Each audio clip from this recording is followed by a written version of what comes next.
नमस्कार दोस्तों, मेरा नाम डॉक्टर गरिमा पांडे है। आज हम बात करते हैं डायबिटीज़ मेलाइटस के बारे में। डायबिटीज़ मेलाइटस क्या होता है? ब्लड में शुगर लेवल इंक्रीज हो जाता है, मींस ब्लड का ग्लूकोज लेवल इंक्रीज हो जाता है, जिसकी वजह से बहुत सारी प्रॉब्लम्स क्रिएट होती हैं। पहले जानते हैं कि ग्लूकोज की ज़रूरत क्या है हमारी बॉडी में। हमारी बॉडी के हर सेल को वर्क करने के लिए एनर्जी की ज़रूरत होती है और वो एनर्जी प्रोवाइड करता है glucose. Source of glucose. Glucose हमारी बॉडी में आता कहाँ से है? ग्लूकोज या तो खाने के ज़रिए आएगा या फिर हमारी बॉडी में सिंथेसिस भी होती है, जिसे हम बोलते हैं ग्लाइकोनियोजेनेसिस या ग्लाइकोजिनोलाइसिस। अब ग्लूकोज लेवल को कंट्रोल करने के लिए कोई ना कोई मैकेनिज्म तो होगा बॉडी में, क्योंकि हर कोई खाना खाता है, हर किसी की बॉडी में सिंथेसिस होती है। क्योंकि ग्लूकोज लेवल तो हर किसी का इंक्रीज होता है, पर हर कोई डायबिटिक नहीं होता। तो इंसुलिन और ग्लूकागॉन हार्मोन्स हैं हमारी बॉडी में, जो मिलकर ग्लूकोज को कंट्रोल रखते हैं। अगर लेवल इंक्रीज होता है तो इंसुलिन वर्क करेगा और लेवल को डिक्रीज करेगा, और लेवल डिक्रीज होता है तो ग्लूकागॉन वर्क करेगा और लेवल को इंक्रीज करेगा। तो इस तरीके से हमारी बॉडी में ग्लूकोज लेवल मेंटेन रहता है। Source of insulin. तो अब जानते हैं इंसुलिन वर्क कैसे करता है। उससे पहले ये जानेंगे कि वो आता कहाँ से है और उसका प्रोडक्शन कहाँ से होता है। स्टोरी की तरह समझते हैं इसको। तो हम अपनी बॉडी को एक कंट्री की तरह मानते हैं। तो इस कंट्री में एक गांव है जिसका नाम है पेनक्रियाज, जिसके अंदर एक जगह है जिसको हम कहते हैं आइलेट्स ऑफ लैंगरहैंस। तो हम देखते हैं बहुत सारी फैक्ट्रीज हैं वहाँ पर और हर जगह प्रोडक्शन का काम चल रहा है। ये जितनी भी फैक्ट्रीज हैं वो सारी फैक्ट्रीज 3 कंपनी ने ओन करके रखी हैं: alpha cell, beta cell, delta cell. Alpha cell की सारी फैक्ट्रीज ग्लूकागॉन प्रोड्यूस करता है, बीटा सेल की सारी फैक्ट्रीज इंसुलिन प्रोड्यूस करती हैं और डेल्टा सेल की सारी फैक्ट्रीज सोमेटोस्टेटिन प्रोड्यूस करती हैं। तो इंसुलिन कौन प्रोड्यूस करता है? Beta cell. Mechanism of insulin. तो जब भी कंट्री में मतलब बॉडी में ग्लूकोज लेवल इंक्रीज होता है, इंसुलिन को बुलाया जाता है कि ग्लूकोज लेवल इंक्रीज हो गया है और इसको कंट्रोल करो। तो इंसुलिन आता है और एडिपोज टिश्यू और मसल के जो सेल हैं उनके सरफेस पे जाकर बाइंड करता है। इनका जो सरफेस है उसके ऊपर एक रिसेप्टर है, उनसे जाकर इंसुलिन बाइंड करता है। इन शॉर्ट, मसल और एडिपोज टिश्यू के सरफेस पे एक ताला है जिसकी चाबी सिर्फ इंसुलिन के पास है। तो जैसे ही इंसुलिन बाइंड करता है वैसे ही एक दरवाज़ा खुलता है और इस दरवाजे से ग्लूकोज सेल के अंदर जाता है। तो ग्लूकोज इस दरवाजे से जा रहा है, तो इससे कहते हैं ग्लूकोज ट्रांसपोर्टर्स। नाउ अब ब्लड में से ग्लूकोज सेल के अंदर चला गया तो ब्लड के अंदर ग्लूकोज का लेवल कम हो गया। तो इसी तरीके से इंसुलिन ब्लड में ग्लूकोज का लेवल कम करता है। तो अब जानते हैं डायबिटीज़ मेलाइटस के बारे में। डायबिटीज़ मेलाइटस 2 टाइप का है, टाइप 1, टाइप 2।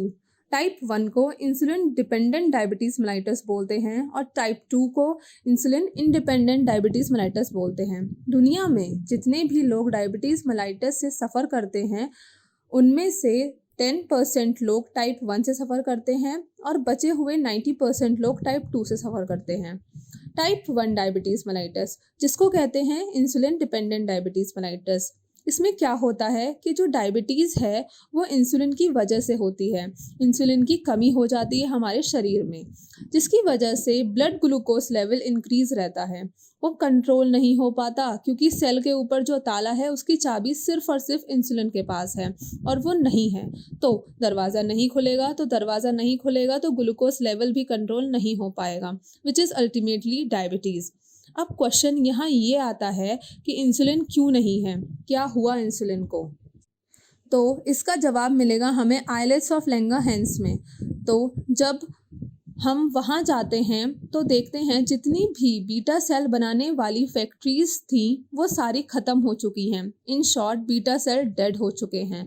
तो बीटा सेल नहीं रहेंगे तो इंसुलिन प्रोड्यूस नहीं होगा।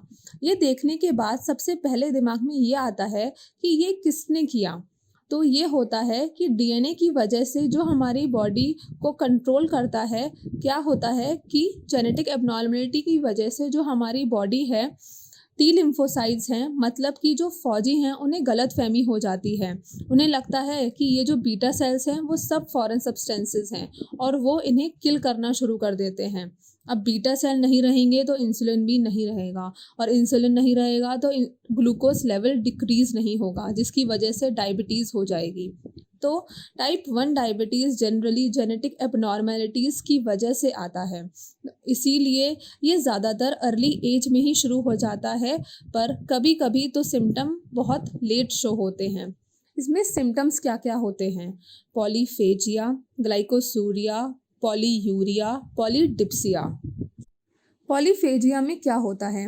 ग्लूकोज जो है वो हमारी सेल के अंदर नहीं जा रहा है, तो हमारे जो सेल हैं वो एनर्जी के लिए स्टार्व करेंगे, भूखे रहेंगे। फिर क्या होता है? एडिपोज टिश्यू ब्रेक डाउन करते हैं एनर्जी के लिए, और इसको बोलते हैं लाइपोलाइसिस। और जो मसल सेल्स हैं वो प्रोटीन ब्रेक डाउन करना स्टार्ट कर देते हैं ताकि एनर्जी की रिकवरी हो। तो इस वजह से पेशेंट का वेट लॉस होता है और भूख भी ज़्यादा लगती है। तो इसी को कहते हैं polyphagia. Poly means many, phagia means hunger. Glycosuria.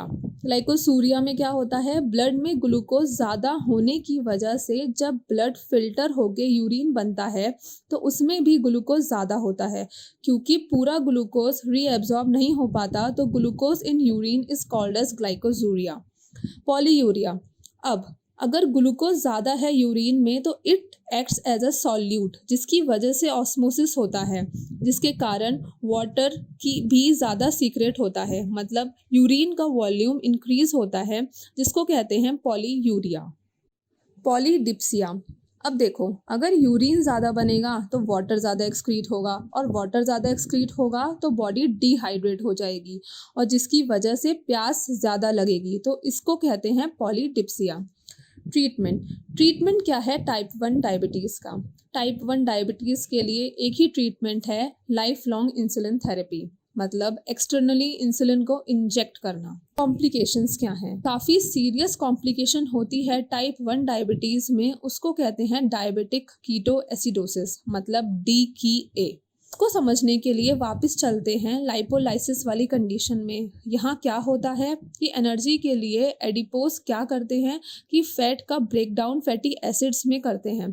अब लीवर क्या करता है? इन फैटी एसिड्स का ब्रेकडाउन कीटोन बॉडी में करके ब्लड में रिलीज कर देता है एनर्जी की रिकवरी के लिए। Now these ketone bodies are acidic in nature, और इस वजह से क्या होता है? ब्लड की एसिडिटी इंक्रीज हो जाती है और काफ़ी सारे कॉम्प्लिकेशंस होते हैं, जैसे कि vomiting, nausea, cerebral oedema, mental status का चेंज होना। डायबिटिक कीटो एसिडोसिस के ट्रीटमेंट के लिए पेशेंट को इंसुलिन थेरेपी दी जाती है, फ्लूइड्स दिए जाते हैं, इलेक्ट्रोलाइट्स दिए जाते हैं। Thank you so much.